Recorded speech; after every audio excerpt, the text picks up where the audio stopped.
अध्याय 6 ध्यान योग। श्री भगवान वाच। अनाश्रित कर्मफल कार्यम कर्म करोति यः स सन्यासी च योगी च न निरग्निर्न चाक्रियः। श्री भगवान वाच। भगवान ने कहा, अनाश्रित शरण ग्रहण किए बिना कर्मफल की कार्यम कर्तव्य कर्म करोति करता है, यह जो स वह सन्यासी च भी योगी च भी नहीं नेह रहित अग्नि न तो च भी सक्रिय क्रियाहीन। श्री भगवान ने कहा, जो पुरुष अपने कर्म फल के प्रति अनासक्त है और जो अपने कर्तव्य का पालन करता है, वही सन्यासी और असली योगी है। वह नहीं जो न तो अग्नि जलाता है और न कर्म करता है। तात्पर्य। इस अध्याय में भगवान बताते हैं कि अष्टांग योग पद्धति मन तथा इंद्रियों को वश में करने का साधन है, किंतु इस कलयुग में सामान्य जनता के लिए इस संपन्न कर पाना अत्यंत कठिन है। यद्यपि इस अध्याय में अष्टांग योग पद्धति की संस्तुति की गई है, किंतु भगवान बल देते हैं कि कर्मयोग या कृष्ण भावनामृत में कर्म करना इससे श्रेष्ठ है। इस संसार में प्रत्येक मनुष्य अपने परिवार के पालनार्थ तथा अपनी सामग्री के रचार्थ कर्म करता है, किंतु कोई भी मनुष्य बिना किसी स्वार्थ, किसी व्यक्तिगत तृप्ति के, चाहे वह तृप्ति आत्म केंद्रित हो या व्यापक, कर्म नहीं करता। पूर्णता की कसौटी है। कृष्ण भावनामृत में कर्म करना कर्म के फलों का भोग करने के उद्देश्य से नहीं। कृष्ण भावनामृत में कर्म करना प्रत्येक व्यक्ति का कर्तव्य है, क्योंकि सभी लोग परमेश्वर के अंश हैं। शरीर के अंग पूरे शरीर के लिए कार्य करते हैं। शरीर के अंग अपनी तुष्टि के लिए नहीं, अपितु पूरे शरीर की तुष्टि के लिए कार्य करते हैं। इसी प्रकार जो जीव अपनी तुष्टि के लिए नहीं, अपितु परब्रह्म की तुष्टि के लिए कार्य करता है, वही पूर्ण सन्यासी या पूर्ण योगी है। कभी कभी सन्यासी सोचते हैं कि उन्हें सारे कार्यों की उसे मुक्ति मिल गई, अतः वे अग्निहोत्र यज्ञ करना बंद कर देते हैं, लेकिन वस्तुतः वे स्वार्थी है, क्योंकि उनका लक्ष्य निराकार ब्रह्म से तादात्म्य स्थापित करना होता है। ऐसी इच्छा भौतिक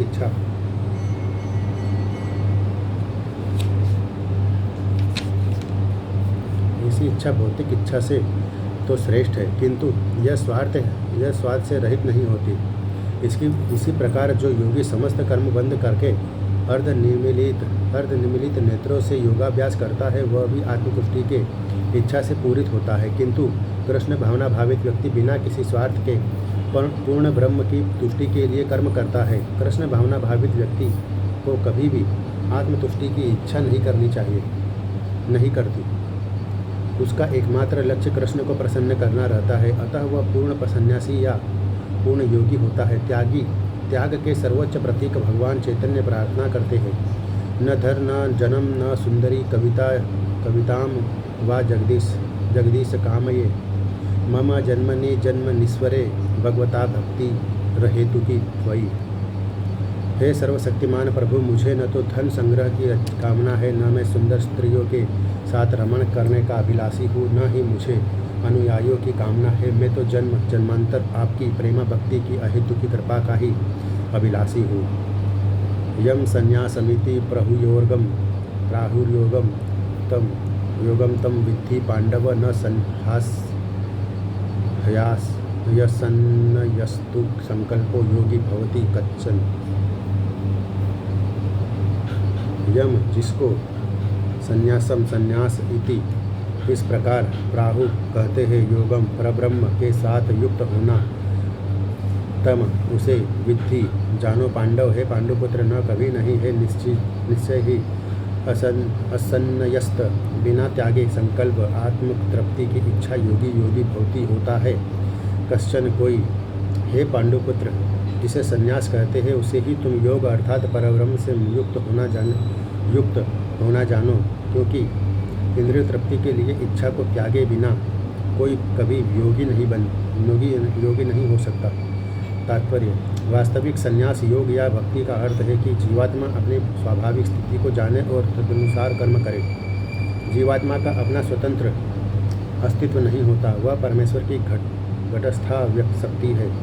जब वह माया के वशीभूत होता है तो वह बुद्ध हो जाता है, किंतु जब वह कृष्ण भावना भावित रहता है अर्थात आध्यात्मिक शक्ति में सजग रहता है तो वह अपनी सहज स्थिति में होता है।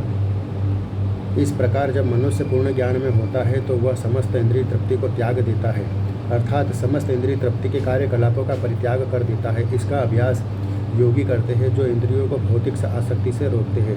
किंतु कृष्ण भावना भावित व्यक्ति को तो ऐसी किसी भी वस्तु में अपनी इंद्रिय लगाने का अवसर ही नहीं मिलता जो कृष्ण के निमित्त न हो। फलतः कृष्ण भावना भावित व्यक्ति सन्यासी तथा योगी साथ साथ होता है। ज्ञान तथा इंद्रिय निग्रह योग के ये दोनों प्रयोजन श्री कृष्ण भावनामृत स्वतः पूरे हो जाते हैं। यदि मनुष्य स्वार्थ का त्याग नहीं कर पाता तो ज्ञान तथा योग व्यर्थ है। जीवात्मा का मुख्य ध्येय तो समस्त प्रकार की आत्मतृप्ति को त्याग कर परमेश्वर की तुष्टि करने के लिए तैयार रहना है। कृष्ण भावना भावित व्यक्ति में किसी प्रकार की आत्मतृप्ति की इच्छा नहीं रहती। वह सदैव परमेश्वर की प्रसन्नता में लगा रहता है। अतः जिसे परमेश्वर के विषय में कुछ भी नहीं पता होता है वह स्वार्थ पूर्ति में लगा रहता है, क्योंकि कोई कभी निष्क्रिय नहीं रह सकता। कृष्ण भावनामृत का अभ्यास करने से सारे कार्य सुचारू रूप से संपन्न हो जाते हैं।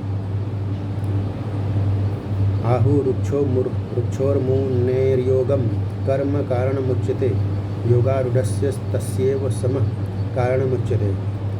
आरुरुक्षो जिसने अभी योग प्रारंभ किया है, मुनि की योगम अष्टांग योग पद्धति कर्म कारणम साधन उच्यते कहलाता है। योग अष्टांग योग आरूढ़स्य प्राप्त होने वाले का तस्य उसका एवं निश्चय ही संपूर्ण भौतिक कार्यकलापों का त्याग कारण उच्यते कहा जाता है। अष्टांग योग के नव साधक के लिए कर्म साधन कहलाता है और योग सिद्ध पुरुष के लिए समस्त भौतिक कार्यकलापों का परित्याग ही साधन कहा जाता है। तात्पर्य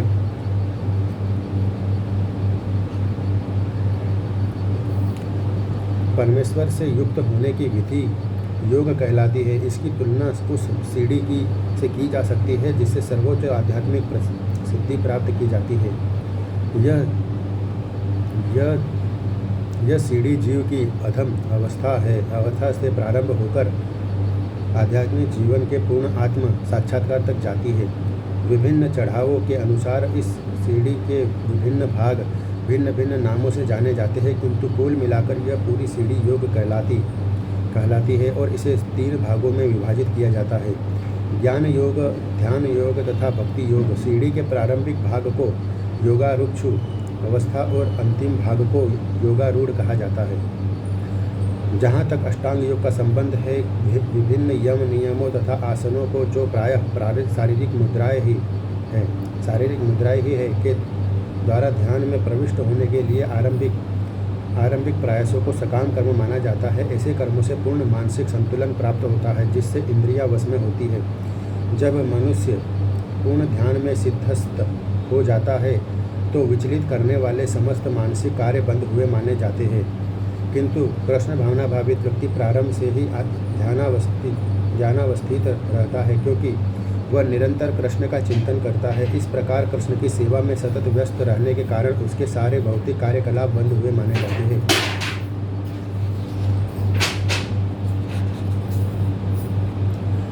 यदा हि नेन्द्रियार्थेषु न कर्मस्वनुसजते सर्वसंकल्प सन्यासी योगारूढ़स्तदोच्यते। यदा जब ही निश्चय ही नहीं इंद्रिय अर्थेषु इंद्रिय तृप्ति में न कभी नहीं कर्मसु सकाम कर्म में अनुसज्जते निरत रहता है। सर्व संकल्प समस्त भौतिक इच्छाओं का सन्यासी त्याग करने वाला योग आरूढ़ योग में सिद्ध तदा उस समय उच्चते कहलाता है। जब कोई पुरुष समस्त भौतिक इच्छाओं का त्याग करके न तो इंद्रिय तृप्ति के लिए कार्य करता है और न सकाम कर्मों में प्रवृत्त होता है तो वह योगारूढ़ कहलाता है। तात्पर्य, जब मनुष्य भगवान की दिव्य प्रेमा भक्ति में पूरी तरह लगा रहता है तो वह अपने आप में प्रसन्न रहता है और इस तरह वह इंद्रिय तृप्ति या सकाम कर्म में प्रवृत्त नहीं होता। अन्यथा इंद्रिय तृप्ति में लगना ही पड़ता है, क्योंकि कर्म किए बिना कोई रह नहीं सकता। बिना कृष्ण भावनामृत के मनुष्य सदैव स्वार्थ में तत्पर रहता है, किंतु कृष्ण भावना भावित व्यक्ति कृष्ण की प्रसन्नता के लिए सब कुछ करता है। फलतः वह इंद्रिय तृप्ति से पूरी तरह विरक्त रहता है। जिसे ऐसी अनुभूति प्राप्त नहीं है, उसे चाहिए कि भौतिक इच्छाओं से बचे रहने का वह यंत्रवत प्रयास करे, तभी वह योग की सीढ़ी से ऊपर पहुँच सकता है। उद्धरेदात्मनात्मानमवसादयेत आत्मेव यात्मनो बंधुरात्मेव रिपुरात्मनः। उद्वारेत उद्धार करे आत्मना मन से आत्मानम बद्ध जीव को, न कभी नहीं आत्मानम बद्ध जीव को अवसादयेत पतन होने दे। आत्मा मन एवं निश्चय ही निसंदेह आत्मन बद्ध जीव का बंधु मित्र आत्मा मन एवं निश्चय ही रिपु शत्रु आत्मन बद्ध जीव का। मनुष्य को चाहिए कि अपने मन की सहायता से अपना उद्धार करे और अपने को नीचे न गिरने दे। यह मन बद्ध जीव का मित्र भी है और शत्रु भी। तात्पर्य, प्रसंग के अनुसार आत्मा शब्द का अर्थ शरीर, मन तथा आत्मा होता है। योग पद्धति में मन तथा आत्मा का विशेष महत्व है। चूँकि मन ही योग पद्धति का केंद्र बिंदु है, अतः इस प्रसंग में आत्मा का तात्पर्य मन होता है। योग पद्धति का उद्देश्य मन को रोकना तथा इंद्रिय विषयों के प्रति आसक्ति से उसे हटाना है। यहाँ पर इस बात पर बल दिया गया है कि मन को इस प्रकार प्रशिक्षित किया जाए कि वह बद्धजीव को अज्ञान के दलदल से निकाल सके। इस जगत में मनुष्य मन तथा इंद्रियों के द्वारा प्रभावित होता है। वास्तव में शुद्ध आत्मा इस संसार में इसीलिए फंसा हुआ है क्योंकि मन मिथ्या अहंकार में लगकर प्रकृति के रूप प्रभुत्व जताना चाहता है। अतः मन को इस प्रकार प्रशिक्षित करना चाहिए कि वह प्रकृति की तड़क भड़क से आकृष्ट न हो और इस तरह बद्ध जीव की रक्षा की जा सके। मनुष्य को इंद्रिय विषयों में आकृष्ट होकर अपने को पतित नहीं करना चाहिए। जो जितना ही इंद्रिय विषयों के प्रति आकृष्ट होता है वह उतना ही इस संसार में फंसता जाता है। अपने को विरत करने का सर्वोत्कृष्ट साधन यही है कि मन को सदैव कृष्ण भावनामृत में निरत रखा जाए। निशब्द इस बात पर बल देने के लिए प्रयुक्त हुआ है, अर्थात इसे अवश्य करना चाहिए। अमृत बिंदु उपनिषद में कहा भी गया है, मन एवं मनुष्याणाम कारणम बंध मोक्षयो बंधाय विषय संगो मुक्ते निर्विषयम मन ही मनुष्य के बंधन का और मोक्ष का भी कारण है। इंद्रिय विषयों में लीन मन बंधन का कारण है और विषयों से विरक्त मन मोक्ष का कारण है। अतः जो मन निरंतर कृष्ण भावनामृत में लगा रहता है वही परम मुक्ति का कारण है।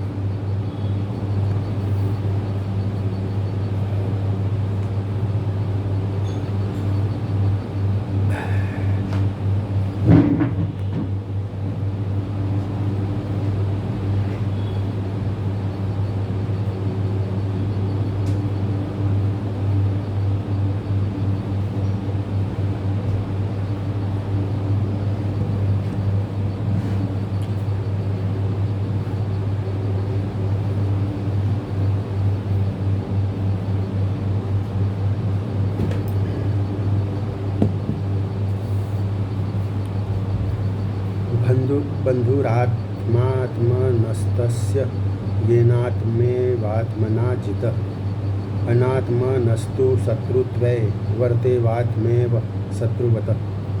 बंधु मित्र आत्मन जीव का तस्य उसका येन जिससे आत्मा मन एवं निश्चय ही आत्मना जीवात्मा के द्वारा जितः विजित अनात्मना जो मन को वश में नहीं कर पाया उसका तू लेकिन शत्रुता के कारण वर्तेत बना रहता है। आत्मा एवं मन ही शत्रु की भांति जिसने मन को जीत लिया है उसके लिए मन सर्वश्रेष्ठ मित्र है, किंतु जो ऐसा नहीं कर पाया उसके लिए मन सबसे बड़ा शत्रु बना रहता है।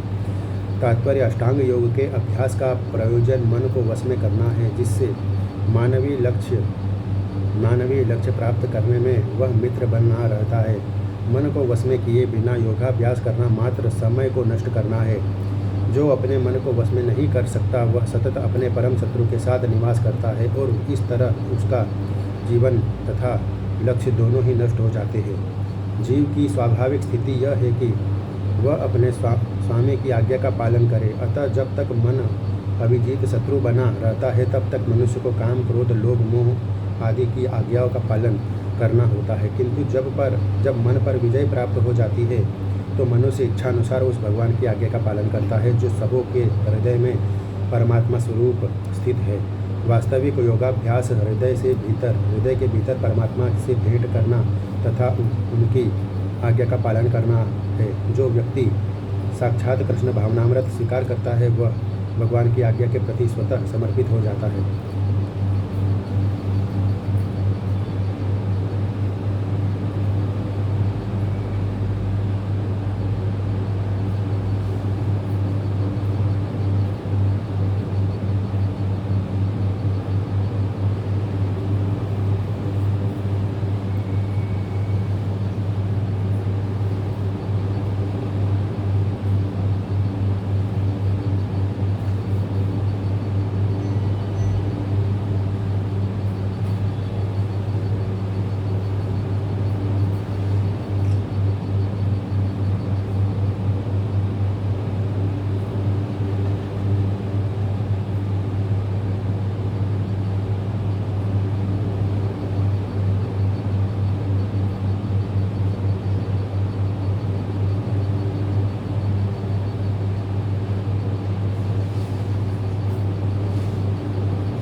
जितात्मनः प्रशान्तस्य परमात्मा समाहितः शीतोष्ण सुखदुःखं दुःखेषु तथा मानापमानयो।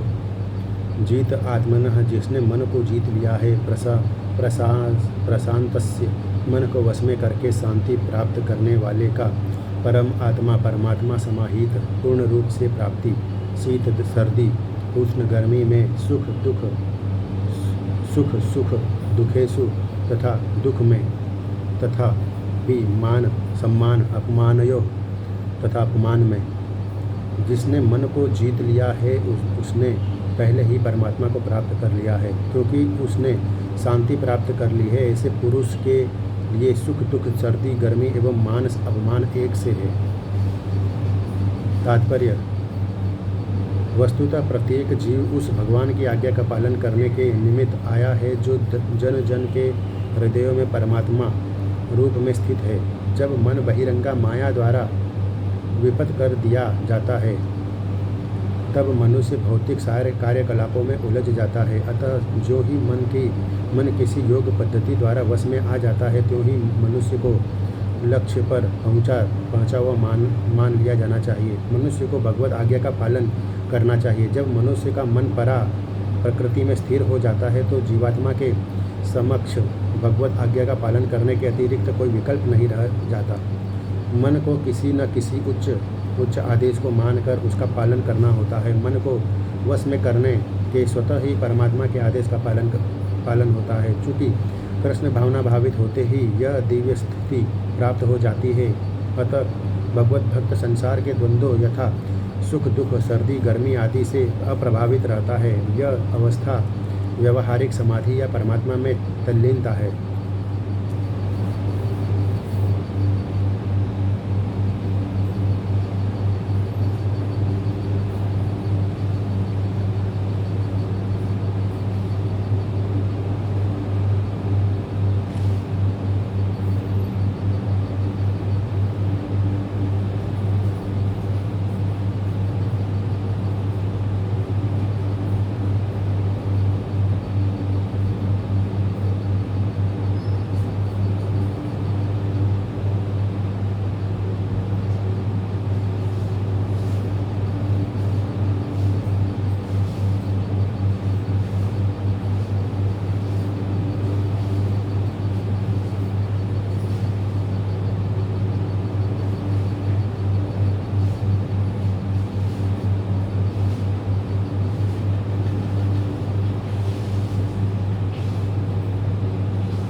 ज्ञान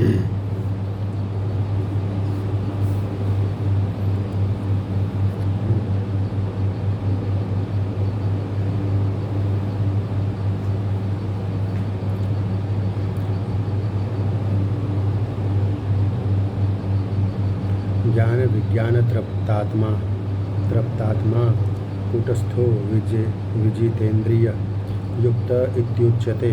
योगी समलोष्ट्रास्मकांचन ज्ञान अर्जित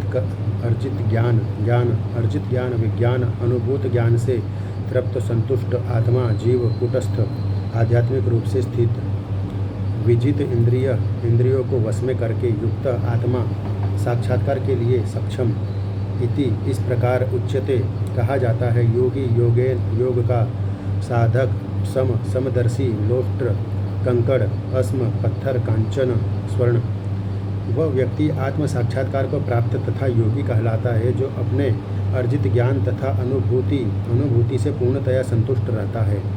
ऐसा व्यक्ति आध्यात्म को प्राप्त तथा जितेंद्रिय कहलाता है। वह सभी वस्तुओं को चाहे वह कंकड़ हो पत्थर हो या कि सोना एक समान देखता है। तात्पर्य परम सत्य की अनुभूति के बिना कोरा ज्ञान व्यर्थ होता है। भक्ति रसामृत सिंधु में 1.2.234 में कहा गया है अतः श्री कृष्णामादि न भवेद ग्राह्यमेन्द्रिये सेवोन्मुखे ही जिह्वादौ स्वयमेव स्फुरत्यतः कोई भी व्यक्ति अपनी दूषित इंद्रियों के द्वारा श्री कृष्ण के नाम रूप गुण तथा उनकी लीलाओं की दिव्य प्रकृति को नहीं समझ सकता। भगवान की दिव्य सेवा से पूरित होने पर ही कोई उसके दिव्य नाम रूप गुण तथा लीलाओं को समझ सकता है। यह भगवत गीता कृष्ण भावनामृत का ज्ञान है। मात्र संसारी विद्वता से कोई कृष्ण भावना भावित नहीं हो सकता। उसे विशुद्ध चेतना वाले व्यक्ति का आसानिध्य प्राप्त होने का सौभाग्य मिलना चाहिए। कृष्ण भावना भावित व्यक्ति को भगवत कृपा से ज्ञान की अनुभूति होती है क्योंकि वह विशुद्ध भक्ति से तुष्ट रहता है। अनुभूत ज्ञान से वह पूर्ण बनता है। आध्यात्मिक ज्ञान से मनुष्य अपने संकल्पों में दृढ़ रह सकता है किंतु मात्र शैक्षिक ज्ञान से वह बाह्य विरोधाभासों द्वारा मोहित और भ्रमित होता रहता है। केवल अनुभवी आत्मा ही आत्मसंयमी होता है क्योंकि वह कृष्ण की शरण में जा चुका होता है। वह दिव्य होता है क्योंकि उसे संसारी विद्वता से कुछ लेना देना नहीं रहता। उसके लिए संसारी विद्वता तथा मनोधर्म जो अन्यों के लिए स्वर्ण के समान उत्तम है कंकड़ों या पत्थरों से अधिक नहीं होते। सुह्यन्मित्रार्यो दासी नमध्यस्थद्वेस्य बन्धुषु साधुष्वपि च पापेषु समबुद्धिर्विशिष्यते। सुहृत स्वभाव से मित्र स्नेहपूर्ण हितेच्छु अरि शत्रु उदासीन शत्रुओं में तटस्थ मध्यस्थ शत्रुओं में पंच द्वेष ईर्ष्यालु बंधुषु संबंधियों या शुभेच्छकों में साधुओं में अपि भी च तथा पापेषु पापियों में समान बुद्धि वाला विशिष्यते आगे बढ़ता हुआ होता है। जब मनुष्य निष्कपट हितैषियों प्रिय मित्रों तटस्थों मध्यस्थों ईर्ष्यालुओं शत्रुओं तथा मित्रों पुण्यात्माओं एवं पापियों को समान भाव से देखता है तो वह और भी उन्नत माना जाता है। योगी युञ्चित सततमात्मानं रहसि स्थिति एकाकी यत चित्तात्मा निराशीर परिग्रह। योगी युञ्चित कृष्ण चेतना में केंद्रित करे सततम निरंतर आत्मनम स्वयं को मन शरीर तथा आत्मा से रहसी एकांत स्थान में स्थित होकर एकाकी अकेले यतचित आत्मा मन में सदैव सचेत निराशी किसी अन्य वस्तुओं से आकृष्ट हुए बिना अपरिग्रह स्वामित्व की भावना से रहित संग्रह भाव से युक्त।